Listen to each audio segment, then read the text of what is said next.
Great weather from coast to coast this coming weekend. The latest Drought Monitor Index. October ends very warm for most of the country, and your 7-day forecast next at the Weather Farm.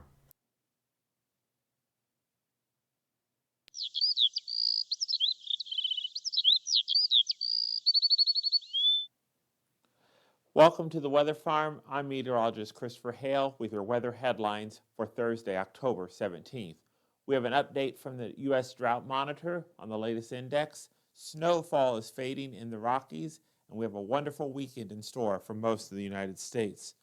So let's take a look at those weather hazards across most of the United States at this hour. We see out west, we see the dark purples. That indicates freeze watches. We also have some freeze watches here in Pennsylvania and parts of Virginia into eastern New York and up along the coast in Maine. Across parts of Wyoming into Idaho and Montana, we have winter storm watches, winter weather advisories, and even some winter storm warnings and some blizzard conditions that are possible Friday into our early Saturday morning. So we take a look at our other drought monitor index, the other big thing that we're focusing on. We see that most of the country is under some level of drought. The exception being, and we can really see it here with the drought monitor index, we can see where Hurricane Helene came into the Big Bend of Florida, up through Georgia into South Carolina and North Carolina, and then it made that retrograde motion back into Kentucky. As you can kind of see, that path is not under any kind of drought monitor.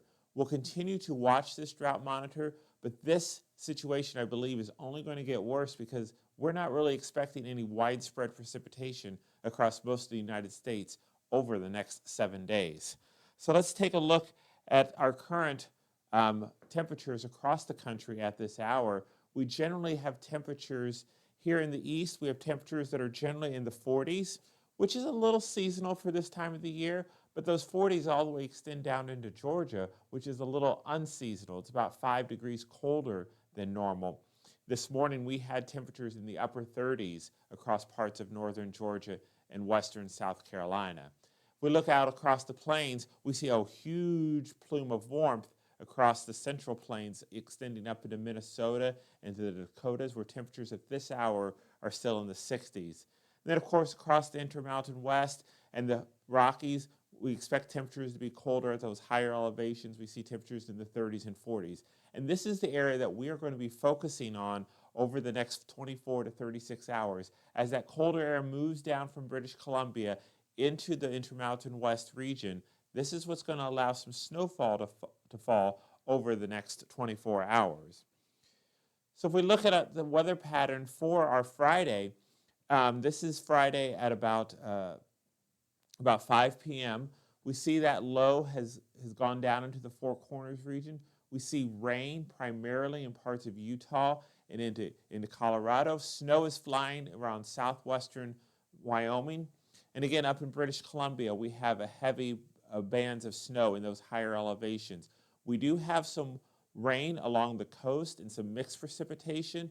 That's a sign that warmer air is working its way from the Pacific into southwestern British Columbia that is going to turn that rain into the snow, or snow into rain over the upcoming weekend. And we see this with our high temperature map. So across the eastern 2/3 of the country, we have great amount of warmth on our Friday. Temperatures here reaching the 60s, 70s, and even some isolated 80s. Even 70s as far north as Minnesota are possible on our Friday. But again, where we see that snow in Wyoming, we're going to have temperatures in the 30s and 40s, and along those mountain ranges into Utah. The Southwest, even Arizona, where you've been extremely hot over the last several weeks, you're going to see temperatures in those higher elevations in the 40s and the 50s. And in British Columbia, again, 30s and 40s, where the snowier conditions are in existence. Taking a look at our Saturday, so we see that low pressure that was in the Four Corners region, it's kind of falling apart. There are some scattered rain showers in play, maybe an embedded thunderstorm here or there, but it's really falling apart and becoming very disorganized. We're in control of high pressure for most of the eastern, from the Mississippi River to the East Coast under the high pressure. We do have a low sitting way off the coast into the Atlantic that is not any kind of tropical system. It's just an area of low pressure at this time. And again, down along Florida, the Keys may have an intermittent shower or two for your Saturday afternoon. But again, the main focus is the heavy amounts of rain that are coming into the Pacific Northwest. Places like Quileute in Washington State, into southwestern British Columbia, you would get 1 to 2 inches of rain on your Saturday. And our temperatures across the area on Saturday reflect that. Remember, I said we're going to see a lot more rain here. The temperature is warming here in British Columbia. We see that colder temperature has moved slightly a little bit further east into Alberta, where we see the temperatures in the 30s and 40s. Even here in Colorado, where we saw snow on our Friday and into our Saturday morning, by 5 o'clock on Saturday afternoon, we're warming into the 40s and 50s here. So any snow that does fall is going to melt away rather quickly. And then for the rest of the country, 70s, 80s, and even a few 90s down here in Texas. That's going to be the rule of the day for your Saturday. And then looking to our Sunday again, area of high pressure firmly in control across the eastern two-thirds of the country. A little bit more colder air filters into British Columbia, into central Alberta. So what was once rain on Saturday is going to turn back into snow as this low area of low pressure deepens and pulls a little bit more colder air down from the Yukon, from Northwest Territories into the system. That's going to help change that rain back to snow by 5 o'clock on Sunday evening. The heavy rain in places like Quileute, the Puget Sound, that's moved onshore a little bit further into parts of western Washington. But really, that's the only area of precipitation. Our system here it becomes a cutoff low, and so it's just kind of meandering around Colorado, giving intermittent snow showers in those higher elevations, and then rain and sprinkles around the rest of the region. As I mentioned, that snowfall that's coming into the Northwest, again, we've been talking about this for 2 or 3 days now. The amounts each model run tends to decrease the amount of snowfall for this area.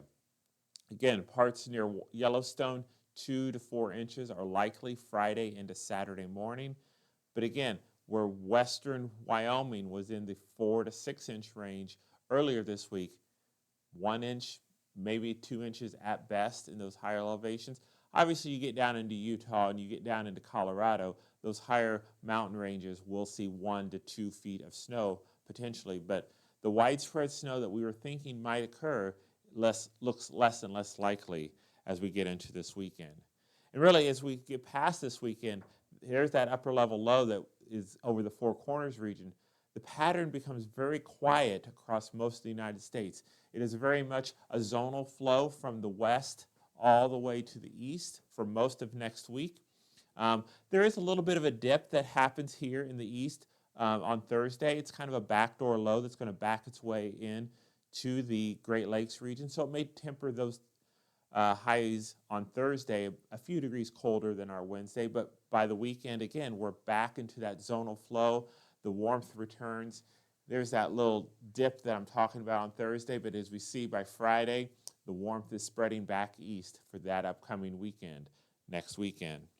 And we see this with our outlook. So temperatures for the last 7 days of October for most of the country, well above average. There's a high likelihood of that occurring. The only area of below average temperatures is in the state of Washington and the far northern parts of Idaho, where temperatures are projected to be below average for that last 7 days. This is a good sign for most of the country, which is under drought conditions. We have an equal chance of seeing normal levels of precipitation during the last 7 days of October. So places like here in Indiana, for sure, where we've seen less than 1/10 of an inch of rain here at the Indianapolis International Airport for the month of October, a normal week of rain, which would be about 8/10 of an inch of rain, is welcome relief. But again, parts of the plains into New Mexico and Arizona below average precipitation. And then as we saw, those storms, as they come out of the Gulf of Alaska onto the shores in British Columbia and the Pacific Northwest, bringing above normal precipitation to that region for the last 7 days. And this is kind of good news. If we go back and we look, at the weather for our Friday or even to our Saturday here. High pressure and firm control across most of the area. And that's great news for all the farmers who at this time of the year, we look at the states of Illinois, Iowa, and Nebraska. You are the 3 top producing corn states in the United States. Illinois is leading with about 37% of its corn harvested. Nebraska is at 32%, and Iowa is at 29% of its corn crop harvested as of a few days ago. And the yields for the crop that has been harvested are very good. They're averaging 260 to 290 bushels per acre out of what they're harvesting in these 3 states. So we want that dry weather to continue, the above normal temperatures to continue, so we can get as much of that crop in the next 2 to 3 weeks. But we do need the precipitation and rainfall in these states as well. So let's take a look down now at our tropics, another area we've been focusing on. And we still have that one disturbance, Invest 94L. It's now at a 10% chance of development over the next 48 hours. And over the next 7 days, it's down to a 20% chance of development. It's just really running into a lot of dry air, a lot of wind as it continues to move west. It will affect the Antilles on Friday, Puerto Rico on Friday afternoon, moving to Hispaniola on Saturday. It's just running into a lot of, again, dry air and wind shear are its 2 main factors that is inhibiting its development. Even this little area of focus off of the Yucatan, off of Belize, 40% chance of development into a tropical depression or a tropical storm. But even that, if it does develop into a system, it's likely going to continue in its westward journey and affect the Yucatan Peninsula or Belize over the weekend. So not much activity going on down there. So again, if we take a look here across the Midwest, we see here at the top of the hour, at the 10 o'clock hour, we see temperatures generally in the mid-40s across most of Indiana. Looking out to Missouri, we see temperatures in the low to mid-50s. In Iowa, you're at 53. Cedar Rapids, Iowa, 53. Parts of lower Michigan are in the low 40s. Western Ohio, you're in the middle 40s as well. Temperatures across this area will be a few degrees warmer than they were last night. Across most of Indiana last night, we did see an end to our growing season as temperatures did fall into those mid to upper 20s last night, producing that hard freeze. Indianapolis, I think you went down to about 35 degrees. Here at the Weather Farm, we're located about 20 miles outside of Indianapolis, and we went down to a temperature of 29 degrees. So let's take a look around this Great Lakes region. Again, our lows tonight are going to be, like I said, a few degrees warmer, 38 for Indianapolis, 41 for Lafayette, low to mid 40s out across Iowa and Missouri. And that's where we're going to see the warmer temperatures, nearing 70 across most of Iowa and Missouri, in the middle 60s across Indiana.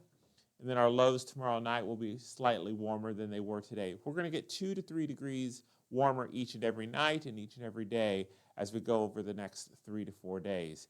Again, here in Indiana, by our Saturday, we should see temperatures nearing 70. They're well into the 70s across most of Iowa and Missouri. And that further continues into our Sunday. Again, a perfect weekend to get out and about, enjoy those many fall festivals around your community.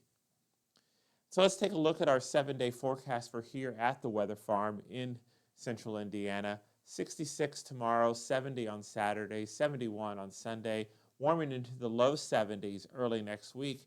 But we do have that cool down coming on Thursday, as we mentioned, as that backdoor cold front moves in, dropping our temperature about 60 degrees. There is a chance of rain on Wednesday.